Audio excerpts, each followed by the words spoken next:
Welcome. I guess we're all stuck in lockdown together. I finally decided to open a album I bought ooh, very early March. I haven't done my March pickups yet, and I've pretty well got none for April.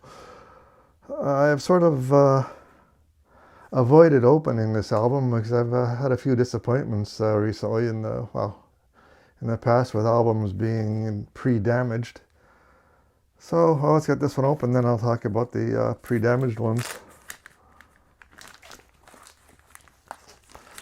Oh, in case you haven't guessed, it is Pink Floyd's Wish You Were Here, the 180 gram reissue.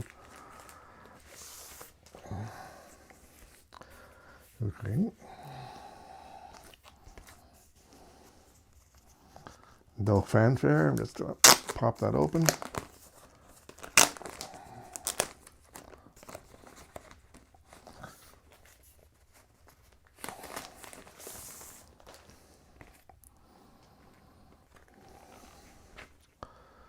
Well, the cover is clean at least, unlike the Black Sabbath record.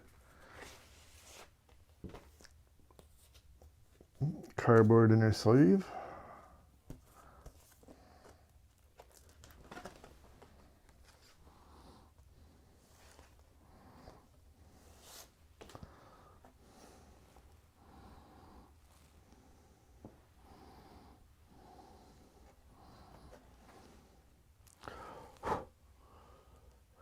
Excellent. It's completely clean, no marks, no nothing, just a little bit of fluff from the cardboard sleeve.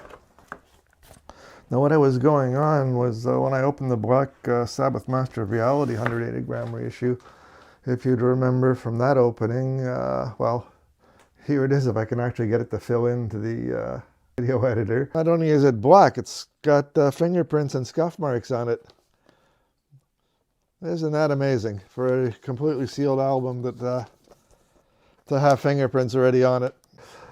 I found the album was pre-scuffed and marked. Fortunately, it did wash off. It was just handling marks. That one was okay. But over here, I'll insert a clip of my Sed's Diamond Life albums.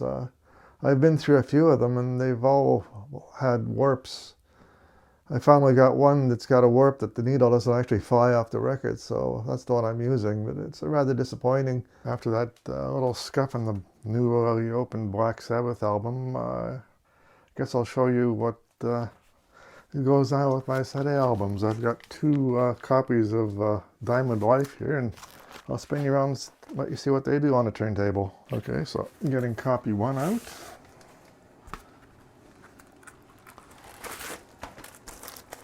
Don't know why I bother keeping them in sleeves. The albums are useless. Okay, I'll drop a tone arm on it.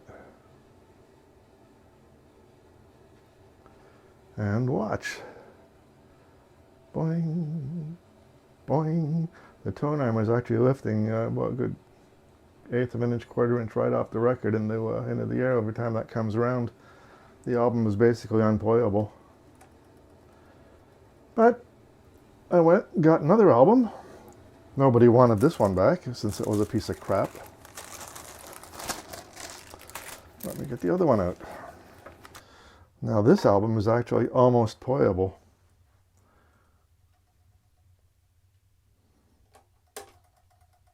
Got a little bit of dirt there, but nobody cares.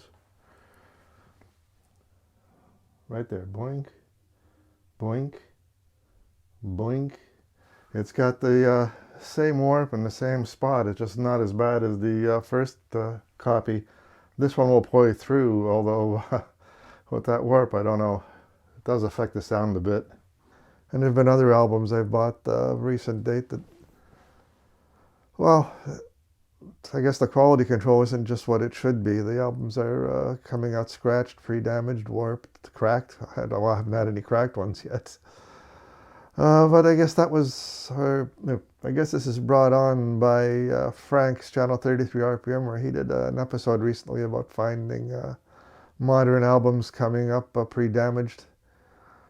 And yeah, I think he's probably right. It might only be one or two manufacturers in the bunch out there, and a few bad seeds sort of spoiling it for the whole bunch.